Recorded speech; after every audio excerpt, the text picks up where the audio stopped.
So if you're focused on something, then you can take things into your own control. It doesn't happen overnight. It's not easy. Expect pain, expect anxiety, expect everything to go wrong, and just be cool. Breathe easy, and then just see it out. It's never gonna happen the way you want it to happen, ever. And if it does, do not trust it. It's the devil.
should have to be nice to get somebody to give me something. Right. If my product is good, no matter how I act, you will pay for it.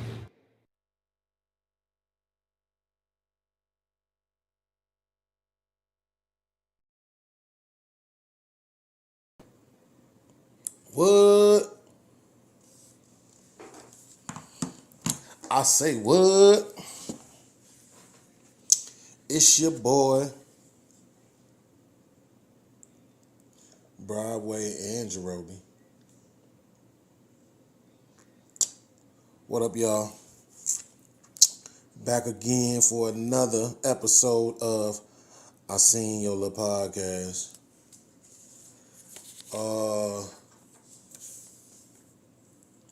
Man, bro, I'm having an issue on the computer side of the game. So right now, I'm using my quote unquote computer phone. And then I'm using my other phone to find the questions for today.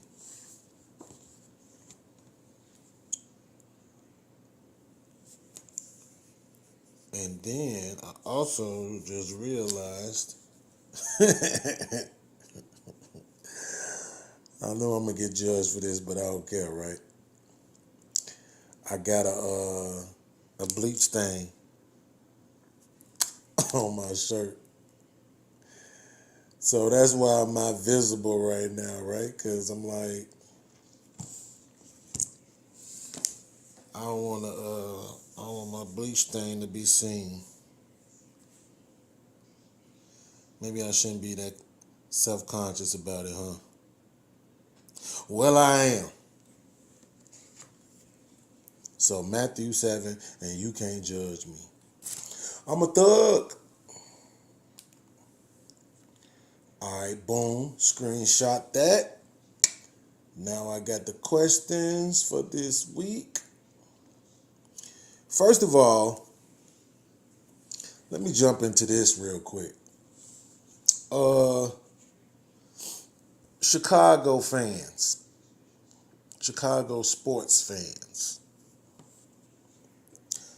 I'm gonna need y'all to turn that excitement off. All this getting excited over the Bears, all this getting excited over the Bulls, I'm gonna need y'all to stop, okay? Y'all know at the end of the year, the Bears and the Bulls and the Cubs and the Sox, for that matter, are going to be right where we expected them to be. They are who we thought they were. Okay? So, I seen the little Bulls victory the other night. Who was they playing? Oh, matter of fact, they was playing Brooklyn Zoo, right? They was playing the Nets. And, let's see, if I remember correctly, so we all know Kyrie Irving ain't playing under the act, right? He under the I don't want the shots act. But KD and James Harden did play. And for whatever reason, James Harden ain't been playing as good as he usually do. But outside of that, and I know they picked what's the name back up, LaMarcus Aldridge. I don't even know who else is on the Nets right now. But hey, it's still KD, it's still James Harden. And the game looked like it was, kind of going back and forth all the way down to the fourth quarter. So I gotta give the Bulls a little bit of credit. Like on a scale of 1 to 10, I give them a 3. Yeah, I give them a 3. And the reason why I give them a 3 is because, like I said, they still had to play KD and James Harden. And it ain't like either one of them guys just went off for 40, 50 points. You know what I'm saying? So, but We all know when it come down to the come down, all right? When we get around April, we're going to see what's really going on. And the Bulls ain't going to be nowhere in it. They going to make the playoffs, probably. Even though it seemed like the East is starting to make that shift like it was in the 90s where the East was more of a powerhouse than the West was. But they ain't going nowhere. So y'all can stop it. Y'all know I heard people saying last year, all they gotta do is start what's the quarterback name? Whatever his name is, something Justin or something. All they gotta do is start the black kid and the Bears will be all right. And that ain't working out too well, is it? So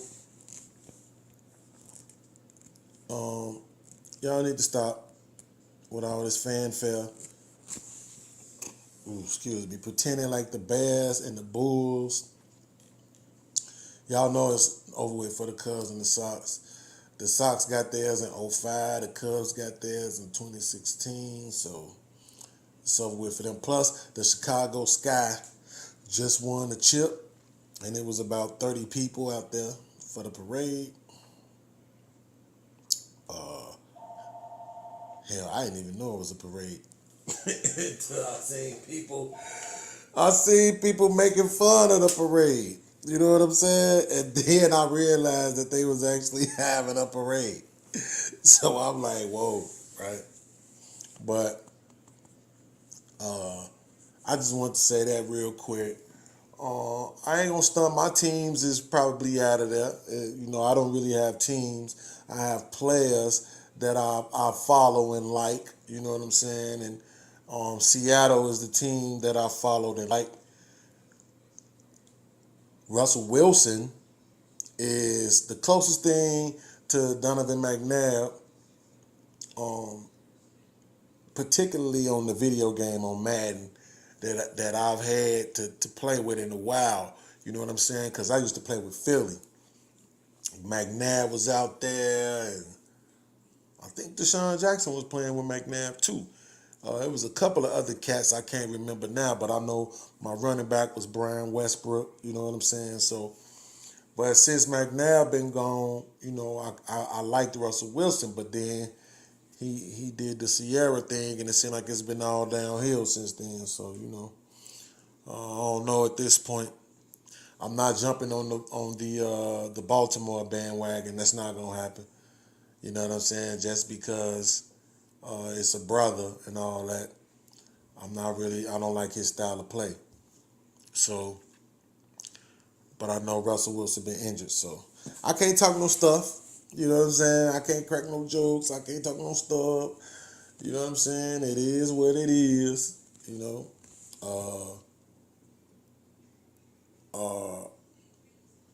Who else? Basketball. Clay been down. That's really my man. You know what I'm saying? On the basketball side, I rock with Clay. He been down. But I do like his replacement right now, that Poole cat. He been getting down and looking pretty good out there helping Steph Curry out. That boy Steph Curry had 50 and 10 last night, man. And that shit, I don't follow baseball, really. You know what I'm saying? The Cubs and the Sox could be on their way to the World Series. I wouldn't know about it because I don't follow it. You know what I mean? What else? Yeah, I don't follow nothing else. Hockey, none of that stuff like that. I don't follow that stuff. So it is what it is. I just want to poke at you Chicago fans. They got this unbelievable, we gonna make it, we gonna make it, we gonna make it. Ass attitude, face ass attitude. Dang, I just had it on the screen. Where'd it go? Pull it up right here. Boom, here we go. All right, so I'm gonna jump into the questions now. And first of all, my first question for this week was, is Kanye okay? Or should I say it like this? Is Kanye okay? Or, hey, yo, is Kanye all right? You know what I'm saying? But um, I'm sure you either seen or heard about his interview on Drink Champs, hosted by Noriega, the rapper Nori. And I saw it, man, and it was good actually. I can't tell you how far in it was when I caught it, but I just remember wherever it was when I caught it, I probably watched still like live an hour, and then when it went off, I just went back to the beginning and I started watching it to the point where I knew I had caught up with myself at. You know what I'm saying? So let me start off by saying this. Yes, I think there is some things going on with Kanye and his mental health. Uh, when I listen to people talk, and they talk, what's the word I want to use to describe it? It's like where they saying so many different things to the point where they're not even finishing sentences sometimes. They're not finishing and giving you complete thoughts sometimes. Um, that's a sign of a struggle, man, in your mental health. You know what I'm saying? That's a sign that something is going on there. Um, I'm listening to him talk. He's saying things. He's not even completing the thought that he was just about to say before he go to something else. And there was a couple of times where he did this, uh, like 2 or 3 times back to back. You know what I'm saying? Where he might be like, and this red chair, because, well, let me tell you this, that, well, you know what it is, because, you know what I'm saying, like that. Like, starting something, don't even complete it. Um, that's a sign of something. That something is going on. But I don't know what it is. I know there's some trauma in there. I have my suspicions and my conspiracy theories and this and that, man, but it ain't just the fact that he cut his hair like that. You know what I mean? And put all them zigzags or whatever that is going on in his head. It ain't that. Um, it's just literally the way that he was talking. I'm listening to him. He's saying things, and the one thing I can say is this, though. The one thing I'm definitely giving Kanye credit for, the dude was honest, man. Like, you know what I'm saying? Like, he was telling the truth, though. You know what I'm saying? Like, okay, so they asked Kanye to pick between two artists. So they named two artists, and then he had to pick between the two, right? And so they asked him, pick between Common and Talib Kweli. And he said, oh man, Common, no doubt. Common is 1,000 times better than Kweli. Now, I would say this. As a fan, I definitely appreciate Common's music more than Kweli's. I know more of it. I'm not so sure that it's just that he's from Chicago. Because as we all know, especially from my generation growing up, the whole narrative on Common was that he sounded like a New York rapper. He didn't sound like he was from Chicago. So inside of the city, particularly away from where he's from, I'm sure, he got a lot of flack for having such a b-boy, New York, hip hop type of style, backpack fatigues and Timbs, type of style. But I just ever since Take It Easy, man, I liked Common. I like Quality too, but I definitely like Common better. However, he ain't 1,000 times better than Quality. Come on. You know what I'm saying? Even if you think he's better, he ain't 1,000 times better, right? Now, Kanye said that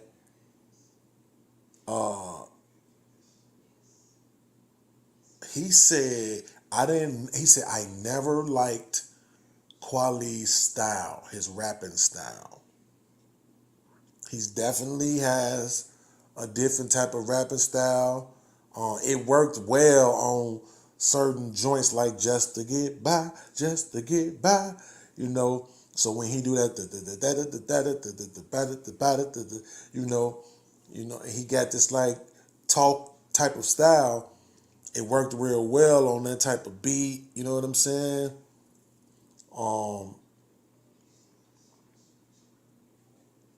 He was really on the New York rap side of the game anyway, but it's definitely a difference between him and Mos Def, period, right? But still in all, Common ain't 1,000 times better. You know what I'm saying? Not 1,000, bro. Like,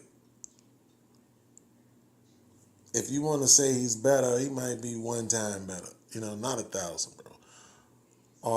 But here's the thing, and this is where I give Kanye props, because you could tell this was personal. He didn't hide it. He didn't pretend like it wasn't personal. You know what I'm saying? Who's better, Common or Talib Kweli?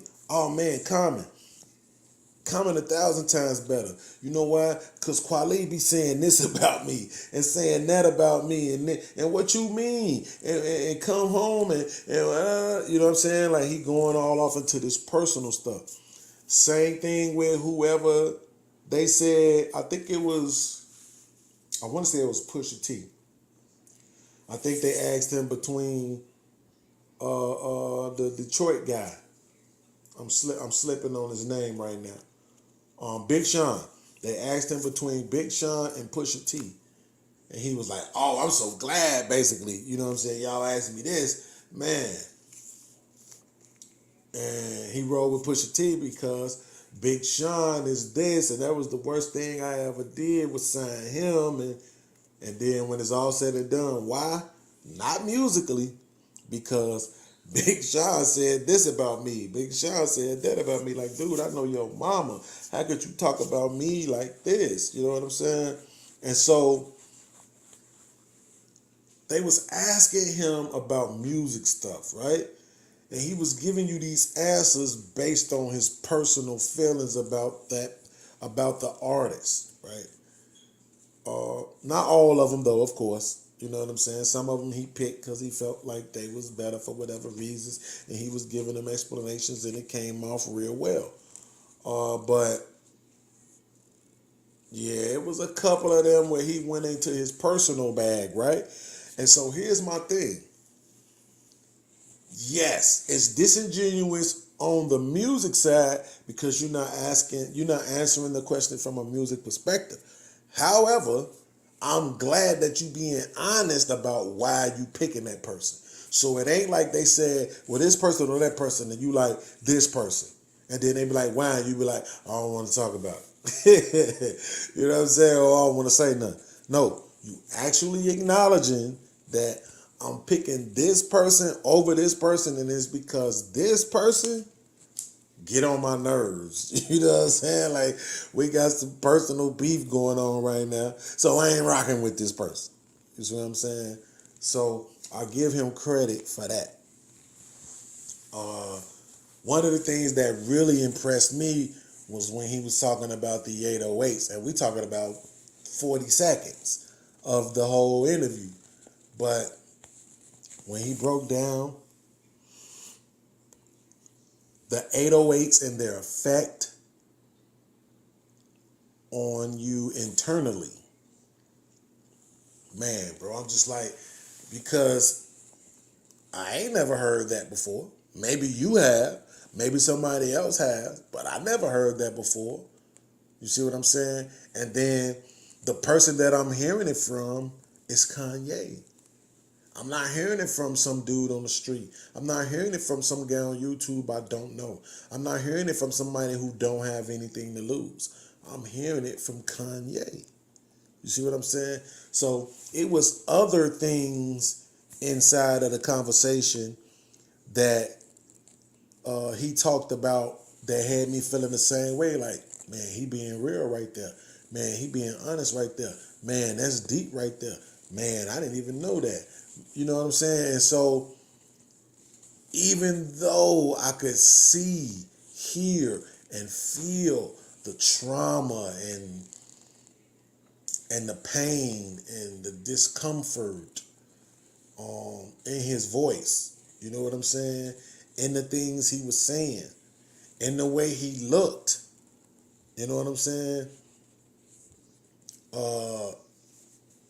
Even though I could hear it, I still heard the jewels. You know what I mean?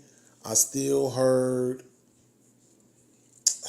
God, I don't want to say genius. I hate using that word, man. I really do. I do not like using the word genius, but I'm just saying I heard it, bro. You know what I'm saying? Like, it was some things in there that he said that made me like Kanye, the college dropout, you know what I'm saying? The wake up, Mr. West, you know what I'm saying? Kanye, you know, the graduation, Kanye, like that guy is still in there. The George Bush don't care about us, that guy is still in there. But when it all falls down, that guy is still in there. You know what I'm saying?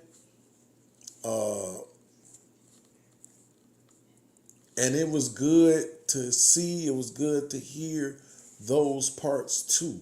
You know what I'm saying? But this thing he got with Kim Kardashian, man, and I know it very well because I feel like it's been me more than once. It's probably something that's never going to be talked about when it comes to Kanye. But, you know, his mom was around as far as we can tell.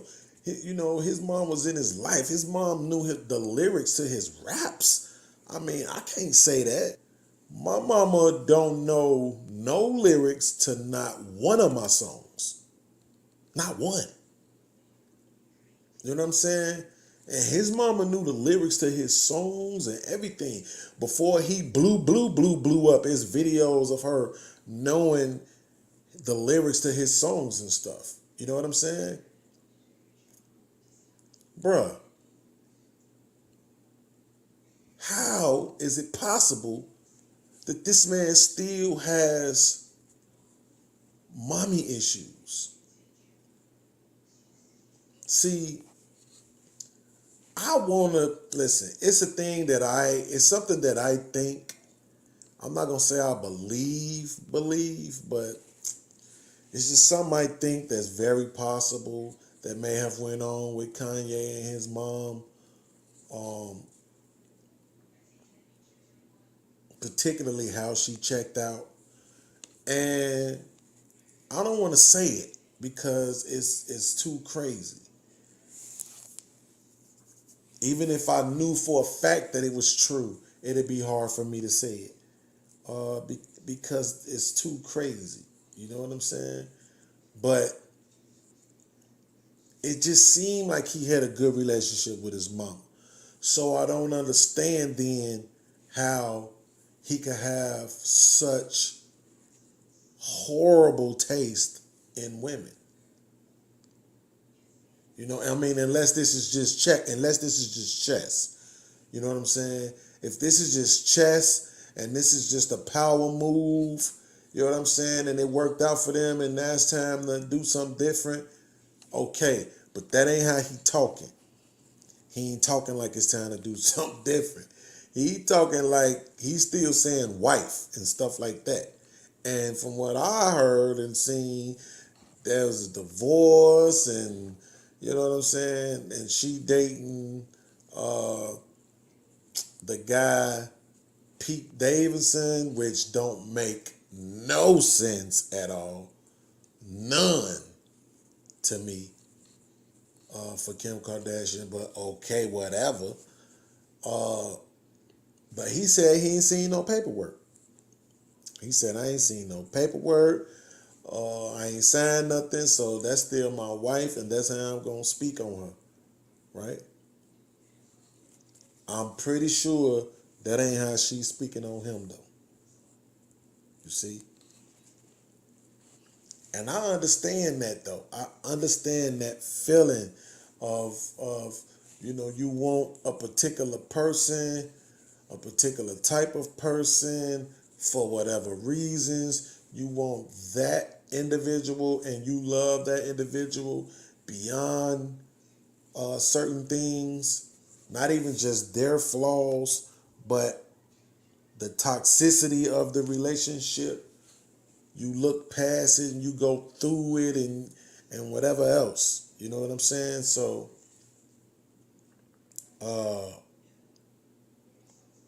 but man, that's a lot of money this dude got, bro. Whether you believe it's 6.6, 1.6, or somewhere just in the 100 millions, it's still a lot of money, man. And God, man, I just want to believe that with that type of money, me, myself personally, I wouldn't put up with that type of BS, man. You know, I wouldn't put up with no toxic relationship. But at the same time, I do recognize that when you in that position, especially when you famous in that position, it's gotta be extra, extra difficult to find somebody that's real. You know what I'm saying? That's genuinely about you and not your name, your fame. You know what I'm saying? Not for no claim. You know what I'm saying? To your money, none of that. That's just like met you, liked the way you looked, got to know you, fell in love with that, and then just wants to spend their life seeing you happy and being a part of what makes you happy and enjoying your presence. That is not easy to come by. I'm pretty sure just as it's hard to come by for a poor man, it's just as hard to come by for a rich one, especially a famous one. So, I just try to give Kanye slack, benefit of the doubt. I'm not gonna dog him out. He said some things that people have been like, oh my God, I can't believe you said that, and done some things, but I can't believe you did that, The two biggest cases most recently was wearing the MAGA hat and also when he said that slavery was a choice. You know what I'm saying? Which I, by the way, agreed with because I understood what he was saying. You know what I'm saying? He was not saying like that people was like, hey, let's go be slaves. That ain't what he was saying.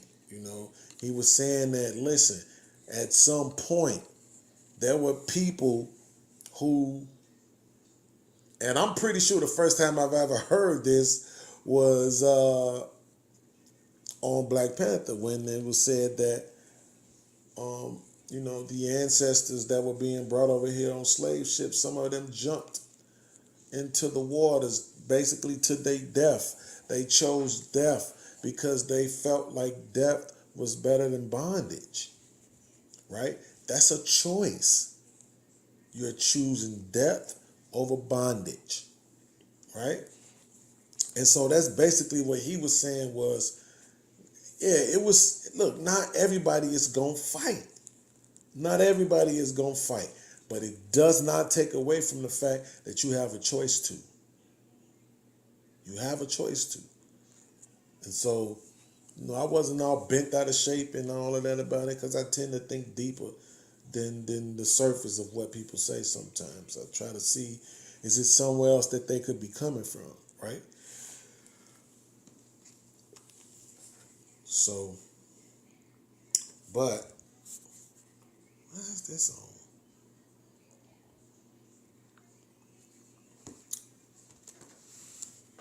on? I guess the answer to the question, is Kanye okay, is yeah, he's okay. For most of us, that's about as much as we're gonna get out of life, as being okay. So, like my uncle always say, he'll be alright. Alright. Uh the next question was,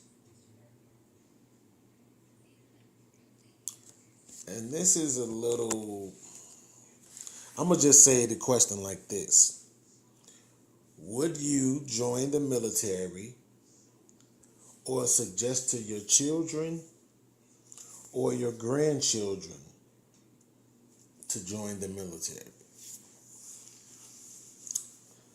Okay. I gotta be honest. I was a little conflicted with this question, because when I was 19, I was really considering joining the military. I never thought I would be one of them cats, especially after reading the autobiography of Malcolm X and seeing the movie and stuff like that.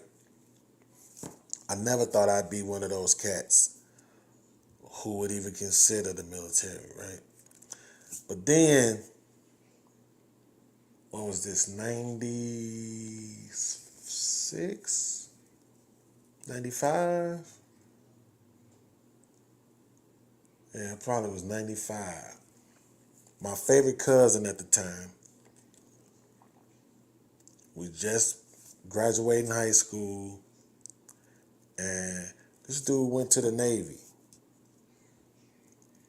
I had no intention on, at that time, I wasn't thinking about no military, bro. Well, honestly, I probably should have been, because I was in more of a position where I should have been trying to go than he was. The only thing was, I had just caught a felony the year before. As soon as I turned 17, I caught my first felony.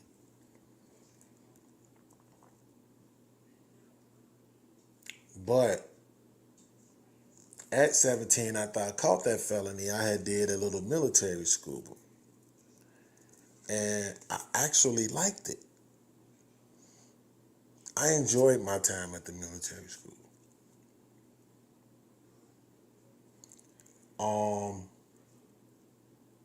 So at 19, I'm dating this girl, and I'm just like, you know what? I'm finna just go to the military. And so I go talk to this recruiter cat that I had knew from seeing a bunch of times where we was at down in Champaign, Urbana. And I'm like, yeah, man, I'm thinking about joining the military. And he like, you? And I'm like, yeah. And he like, what branch you thinking about joining? And I'm like, well, the Marines. And he started laughing, and was like, I'm sorry, bro, but you ain't gonna make it in the Marines. And I'm like, what you mean? And he like, you are too, I don't remember exactly what he said to me, but basically what he was saying to me was, how do they say it? When you don't have tough skin, right? Basically, he was saying my skin wasn't tough enough. I will acknowledge that he was correct. I don't like being talked to any kind of way, any of that, you know what I'm saying? So I don't have thick skin. I don't have tough skin, whatever it's called. So he said the Marines was a bad look. He said the Air Force or the Army would be a better look for me. And he gave me some pamphlets and was like, just take these and read them. And if you're really serious, come back and talk to me. So I took the pamphlets. I don't remember if I read them or not. I just know I didn't go back. Fast forward 20 years later, and the people who I know that was in the military, they all doing okay in life, bro. Like, you know what I'm saying? They was able to get jobs whenever they wanted to, whichever careers they wanted to. I'm seeing guys set themselves up for the rest of their life with the military as far as like having disabilities and stuff like that. And it seemed like it was a great decision, man. They wasn't in no wars per se. They wasn't no frontline guys, you know what I'm saying? They was just in the military. One of my other cousins went to the military, came home, got on the railroad, and was doing that until, unfortunately, he was murdered. Had he not been murdered, he probably would have been on pace to be retired in his 40s. You know what I'm saying? Maybe early 50s. You know what I'm saying? 51, 52, something like that. Like, it's just crazy, bro. When I think about it, all the guys I know, I can't talk about what nobody else know, that went to the military, they seem to be doing better than everybody else I know. You know what I'm saying? Except for the guys who was in the streets and found a way to invest. I know a couple of guys that did it that way. I know a couple of guys that landed some high-value chicks. You know what I'm saying? But I'm just saying the guys that was well-balanced, you know what I'm saying, married, wife and kids type things, you know what I'm saying, always had a job, income, like was never broke, ever. Them guys was in the military. That military, and the only guys I can say that's equal to those guys is the guys that grew up with their fathers. The only guys I can see that I know that are equally as disciplined, you know what I'm saying, and have the same equal work ethic, you know what I'm saying, and always was able to maintain and have money and pay their own bills and have their own apartments and houses or whatever. Them guys grew up with their fathers. They was either in the military or they grew up with their fathers. You know what I'm saying? So,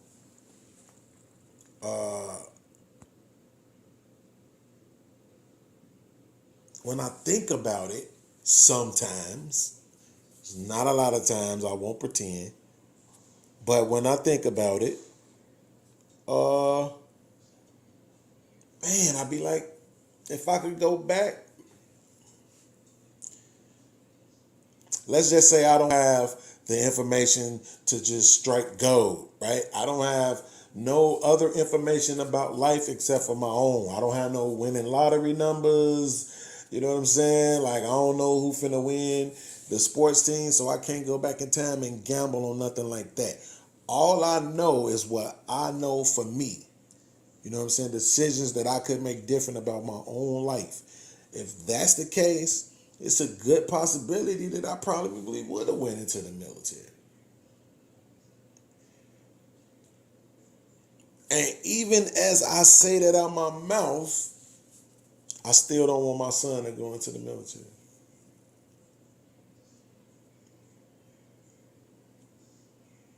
And since I don't want my son to go into the military, I don't want my grandson to go into the military either.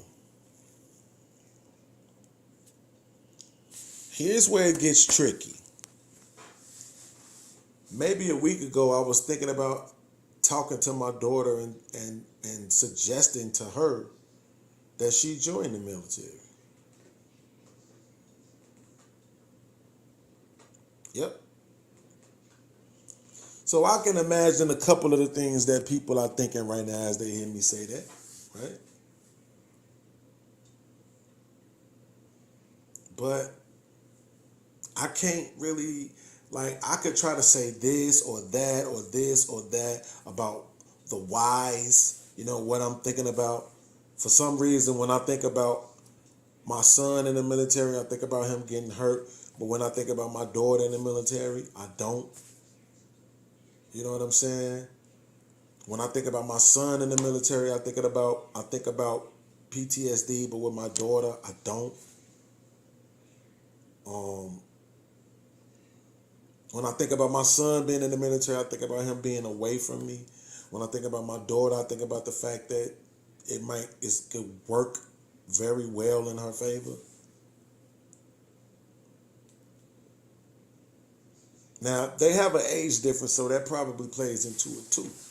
My son is still a teenager. My daughter is 20 years old, right?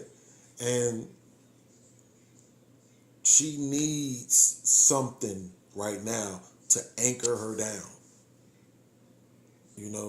And unfortunately, it's not going to be a husband, provider, protector, so-called alpha, so-called high value. It's not going to be none of that for her right now. You see what I'm saying? So she needs something to anchor her down besides bouncing around from job to job. And so I thought about the military because I know a few people that were women. And it seems to be working out pretty well for them. But just like I acknowledged, I know guys that it worked out well for them too. But it's just, I don't know, man. For some reason, it's just different. So my question was, would you join? Would you suggest your kids? Would you suggest, I said read because I was about to say refer, but would you suggest your kids or your grandkids? I'm asking the question that way because it's based on how old you are. If you listening to this and you 18, 19, 20, 21, then the question is, would you consider joining? If you listening to this and you 30, 31, 32, 33, then the question is, would you, suggest this to your kids if they was, going into high school or coming out of high school, to think about the military. If you in your 40s or 50s or older, would you be suggesting to your grandkids, hey, maybe the military is a good place for you? I just don't know, man. At this point, I can't even really say I don't know because I do know, really. I feel like no to my boys, son or grandkids. Yes to my daughter. If she had sons, probably no, then again. Ain't no probably no, then again. And if she had daughters, I don't know. Now that I could say I don't know how I feel about it. You know what I'm saying? If she had a baby right now and that baby ended up being a girl and then we looking 18 years from now, I don't know how I feel about it 18 years from now. But I do know that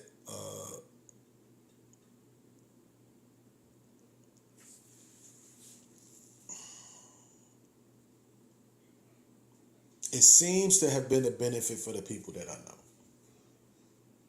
If I don't say that, I feel like I would be being disingenuous. This is men and women. I don't know anybody that went to the military and died, went overseas and didn't come back. I know that happens, but I don't know anybody that happened to. I know a guy that was even in the reserves. He was in the reserves, which was the weekend thing, and he grew up with his father. And that guy has always had his own place. Always. He even took everything to become a police officer He ended up taking it into some sort of private security thing because I told him when he became a police officer, well, not when he became a police officer, but it had been like some time, a year or two. And he like, man, I ain't heard from you. And I told him straight up, bro, like, the thought of you being a police officer bothers me. Because you used to sell drugs. You know what I'm saying? Like, I don't care that it was just weed, but it was a lot of weed. When it was illegal, it was still a drug. You feel me? And you sold it. So if you finna go around now harassing and arresting people, that's hypocritical. If you finna, your livelihood is gonna be based on you making life harder for other people, I can't get with that. Homie or no homie. And he told me, he was like, man, I was feeling some type of way about it too, bro. I ain't gonna even lie. And another opportunity came up for me to move into the security part of it at the airport and this and that. And so he ended up doing that. And then I think he ended up doing something else with it now. But he didn't become a patrolman on the streets, you know what I'm saying, harassing people and making life harder for people. You know what I'm saying? So,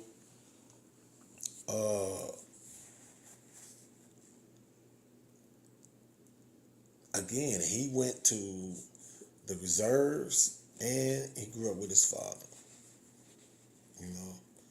It's that military out the gate. You're talking about 4 years of your life. You come out of high school, 18, boom, we're not seeing you again until you're 22. I know, it's the same thing as college, and you get to, take trips around the world, go to different places, be more cultured.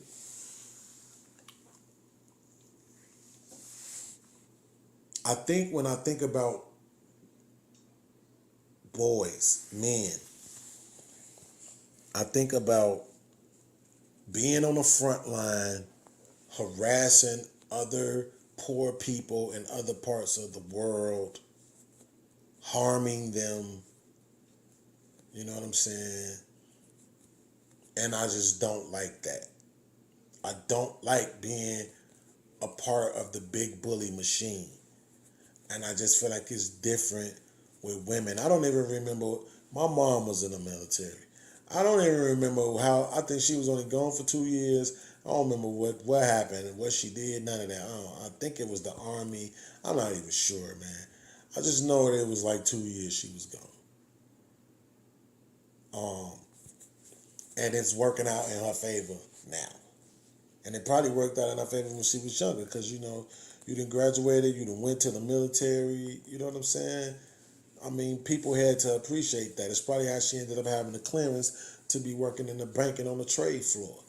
You know what I'm saying? I don't know, man.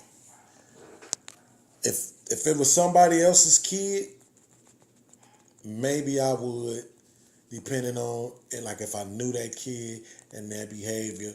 Because like the recruiter told me, my skin wasn't thick enough, But that recruiter said that to me after I had already been into military school. So he didn't know that I had at least had that bit of experience. I know it's probably 3 times more extreme than what I had to deal with. But I'm just saying, the getting up at 5:30 in the morning and the PTs and all of that and learning the cadences and the core objectives and all of this and then we were gonna start school. Like, I was enjoying myself, man. They say not to have regrets in life, but one of the regrets I do have is that I didn't finish that military school.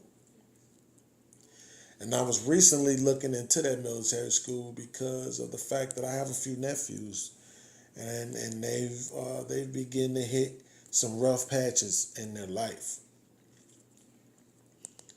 And so I was looking into it because I was going to tell them, listen, this ain't a bad place, man. At least it wasn't when I was there. it was some kids there that was bringing the trouble in,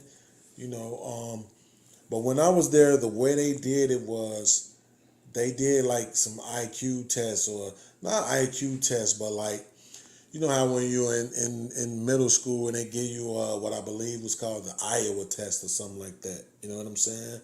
It was just like they just tested to see where you were intellectually, educationally. You know what I'm saying? And so the higher you tested, they like that's how they divided it, by where you tested at, right? So if you was in like the top 5% of testers, then you was in this particular group, and then the next, and so forth and so on. And then they had like the cases that was coming in from criminal court. You know what I'm saying? Like, it was presented to me after I had caught a case, but it was presented to me, the school I mean, it was presented to me by my mom. So it didn't come from the court. You know what I'm saying? My mom took it to court and was like, look, this is where my son finna go, this is what he finna do. You know what I'm saying?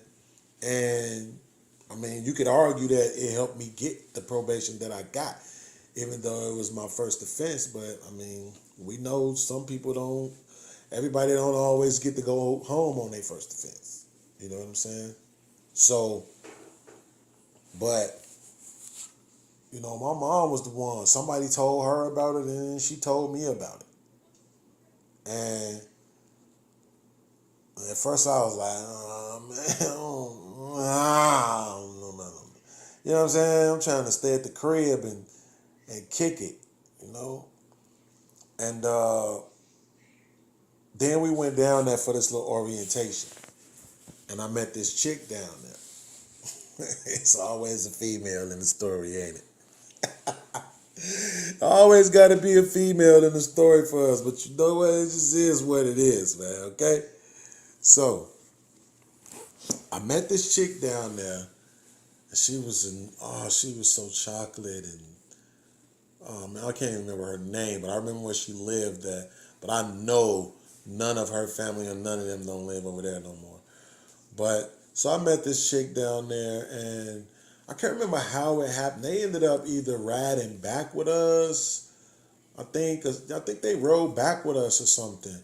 We gave them a ride back, and so I told her, like, man, we're gonna meet up and ride down there together. We're gonna go in together, and so that's what we did. You know what I mean? And so yeah, it was very. I'm not gonna lie, it was real heartbreaking when I got kicked out. I was there for several weeks, but I got kicked out for fighting. More than the fighting, I got kicked out because I used a chair on the person, and so they deemed the chair,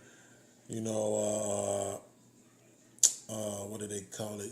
Like it was a weapon, but like I don't want to say a deadly weapon, but like they just said, like, yo, because the guy who ran the place told me, he was like, look, if you just wouldn't have used the chair, I could have chalked this up. You could have went to the fishbowl for a couple of days or something, or whatever it was. I don't remember if that's what he said. But the fishbowl was this place where all the people who was getting kicked out, you stayed in there until it was time for you to go home. It was like it took a couple of days for a bus to come.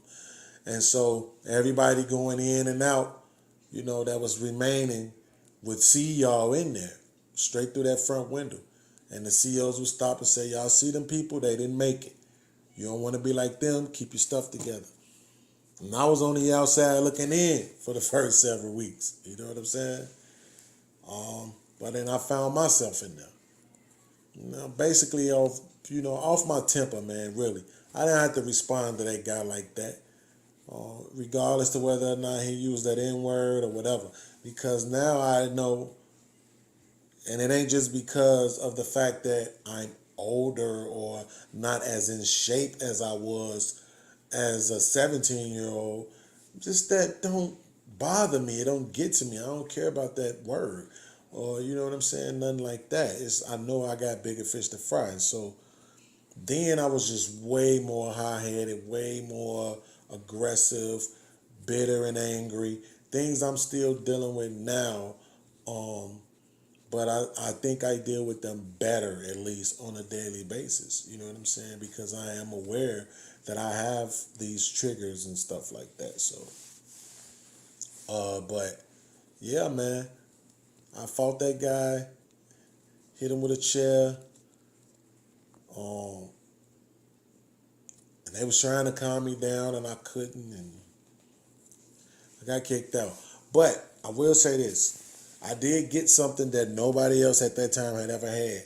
I got what was called an automatic reinstatement. So they were going to kick me out for that particular semester, and I was able to come back the following semester without any hassle, not have to go through orientation, just come right in, come right back. And I just didn't want to. You know, it was like all the people that I knew was going to be gone. You know what I'm saying? It's like a 3-month, 4-month thing, semester or whatever before you graduate. And I knew like all of the people that I went there with, they're gonna be gone. You know what I'm saying? Like I didn't want to do it, so I didn't never go back. You know. But you looking a couple of years later, and I'm looking at this recruiter, and he's telling me you can't handle it, and I'm like, I was getting yelled at in there in military school. They did that same, what is your major malfunction, private, and all that craziness, tucking their thumb and they palm, you know what I'm saying, all in your face, and your mama can't save you, and we got that same deal. You know what I'm saying? We was getting that same deal, bro. But I will admit that at our team, Team 6, it wasn't that bad. It wasn't as bad as we seen some of the other teams getting it. And that's because, like our team leader told us, I believe, he just expected more from us. He expected not to have to do that. He expected not to have to do all the yelling and the screaming and all of that, because our test scores suggested that we were smarter and we were more behaved and probably just had some distractions or something going on. And so he expected more from us. And for the most part, that's what we was giving him, man. I took to it like a fish to water. I love military school, man. I really did, to be honest with you. I wish I could work for that place. I would. You know what I'm saying? To be able to talk to the incoming kids and try to guide them to the point where they start realizing that the battle is so much more internally than it is externally most days. You know, you have your things that you go through in the world, whether it's, you know, you living in a toxic home, teachers bogus, racist police, and, you know, job market ain't right, and your man cheating on you, and I mean, it's things in life, bro, that suck. But on a day-to-day basis, our battles are more internal than anything else, man. It's the way that we perceive things, you know. And so, yeah, man, I loved my time in military school. And so, to answer the question, would I refer it to would I join now if I could? I don't know. Would I want my son to do it? I don't think so. But I'm definitely going to recommend it to my daughter, because they're not going to put her on no front line. I ain't got to worry about her really going to no war, or, you know, getting blown up or nothing like that, you know. She can go in and do some girly stuff and come home and have something on her resume that's going to rock her world for years to come. You know what I'm saying? So, and I will say this, since I just touched the subject, because it was the same thing with Kanye, right? I'm looking at the Kanye situation and how he is refusing to let that girl go.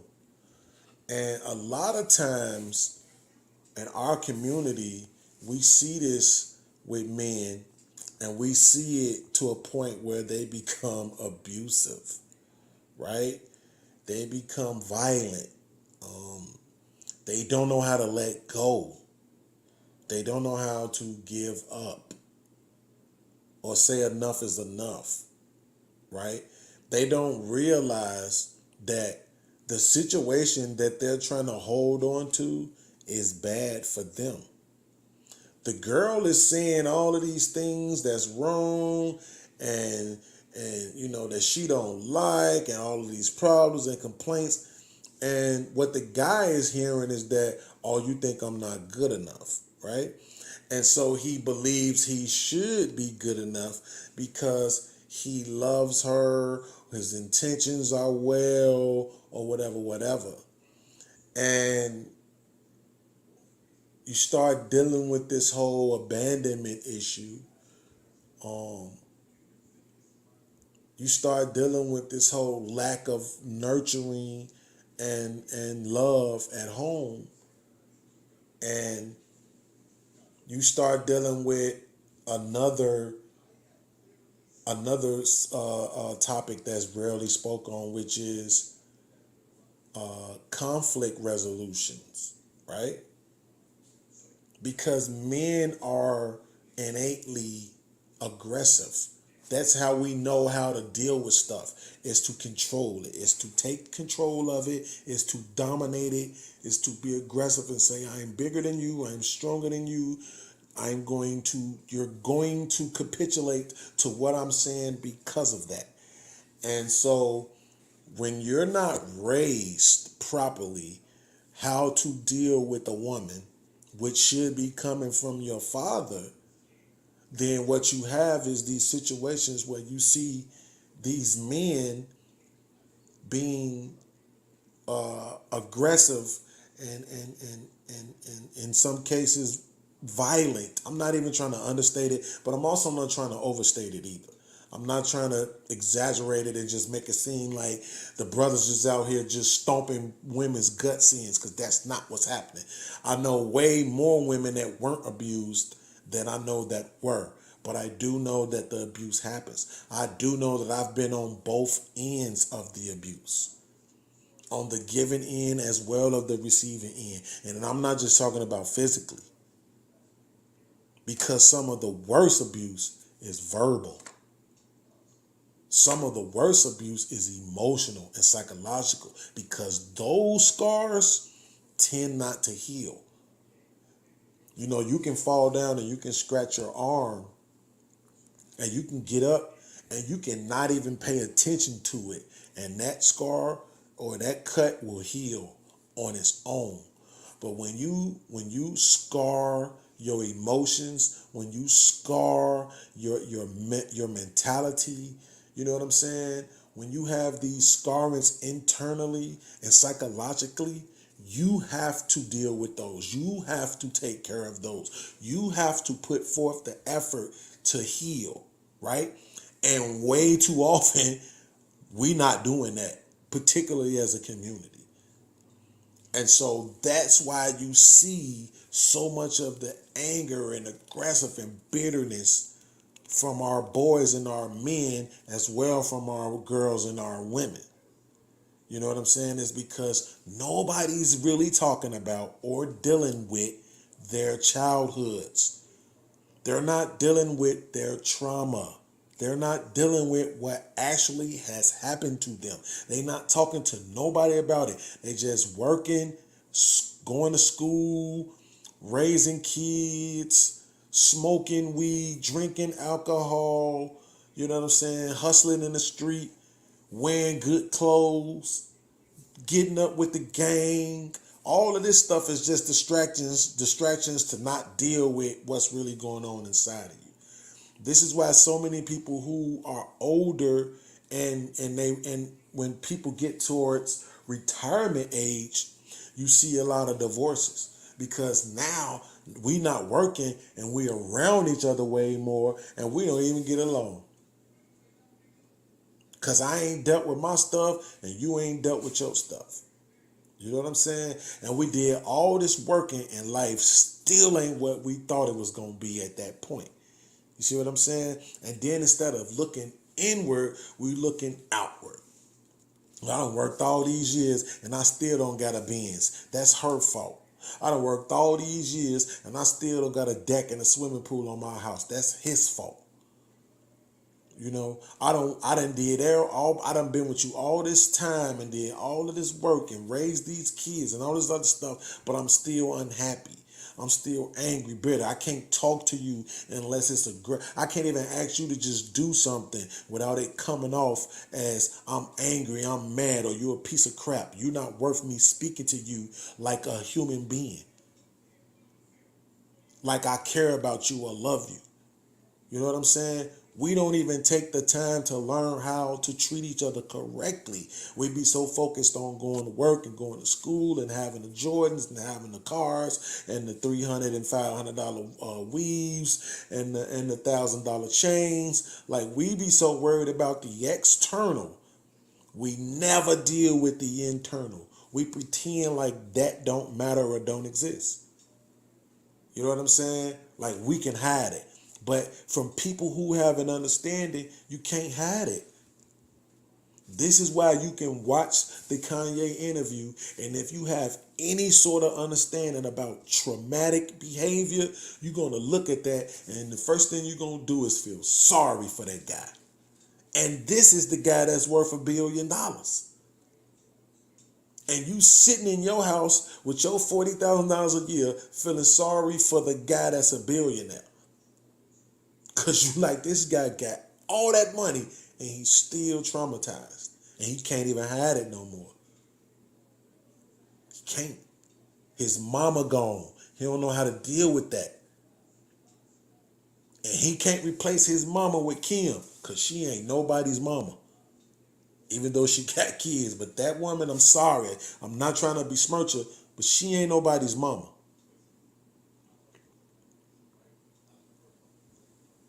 So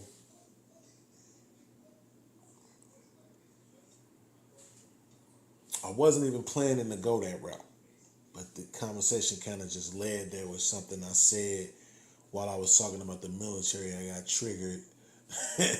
So, but I mean, that was the reason why I had people telling me I should start a podcast, because they said I had something to say. So I'm not going to bite my tongue. I'm not going to not say what I'm thinking. And that don't mean I'm always correct, but I'm always going to be honest. So, with the theme of being honest, seeing as how I'm doing this show by myself, the last couple of shows I've been by myself, I'm not going to stay on too long like I usually do. When I have guests on, I be trying to get 2+ hours in, to really deliver some content, some thought-provoking content, have some deep conversations. And I can't have a conversation with myself. Not in front of y'all anyway. Behind closed doors, I'll be like, man, what you want to eat, man? I don't know, man. You want a gyro? You know what? I think I do want a gyro. Let's go get a gyro. Shake my own hand, then drive to the store, get me a gyro. I'm just joking. Stop, put the phone down. Stop trying to call the people with the white strap your arms behind your back vest. I forget what they call, but yeah, so I'm not, let me see, I had two more topics, right? But I want to hold off on those topics because, you know what's so crazy? The next topic transitions so well from what I was just talking about, which was, do you believe the Black community will ever embrace therapy and mental health? And that's kind of so tripped out because that's like a perfect transition from what I was just talking about, right? Because I was basically just talking about people not dealing with, the stuff that's going on with them internally. But I really want to have a conversation, You know what I'm saying? I want to have a conversation with someone on that topic. I want to be able to toss ideas back and forth. You know what I'm saying? Like they say, iron sharpens iron. You know what I'm saying? I really want to be able to have a conversation. I wouldn't mind having, like, I liked having 2, 3, 4 guests on. But those one-on-one conversations, I really like those. You know what I'm saying? Because it's not loud and nobody's over talking.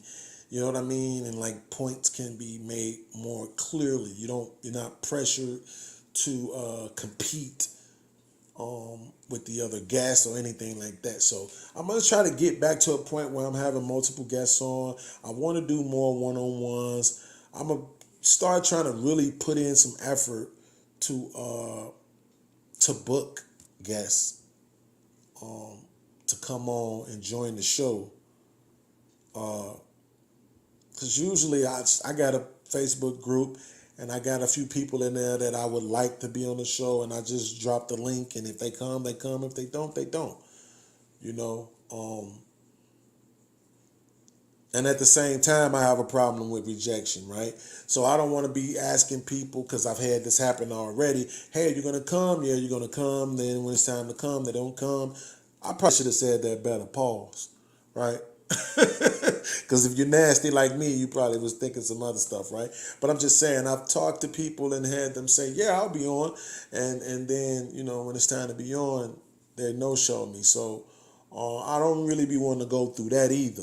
You know, I really just need to try to find another person or 2 people that really want to do this. You know what I'm saying? Like, really want to do this faithfully and consistently. And if not, I just keep rocking out on my own, man. I mean, you know, I believe in what I'm doing. I'm putting together a body of work that I can be proud of. And that my son and my grandkids and my mama and my aunties and anybody could watch. You know what I'm saying? And they don't have to worry about necessarily being offended. I mean, if you are offended, then good. You know what I'm saying? By what I'm trying to do, then good. That means you got some soul searching to do, with some things that you probably need to reflect on. You need to do a little introspection, a little meditation or something like that, and get your shit together. You know what I mean? Because I'm not talking or trying to besmirch anybody or trying to, you know, make anybody look bad, man. I just want to have the conversations that I feel I needed to have in our community, in our households, that we not doing, especially with our kids. And so, yeah. But anyway, I'm going to rock out real quick. I'm hungry now.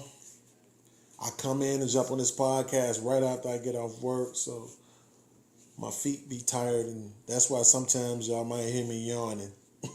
Y'all just got to forgive me on that one, because I be like, my body be like, thank you, dude. Thank you for getting off your feet. You know what I mean? So for everybody that heard this podcast, I just want to say thank you for tuning in. It's your boy Broadway, and we out.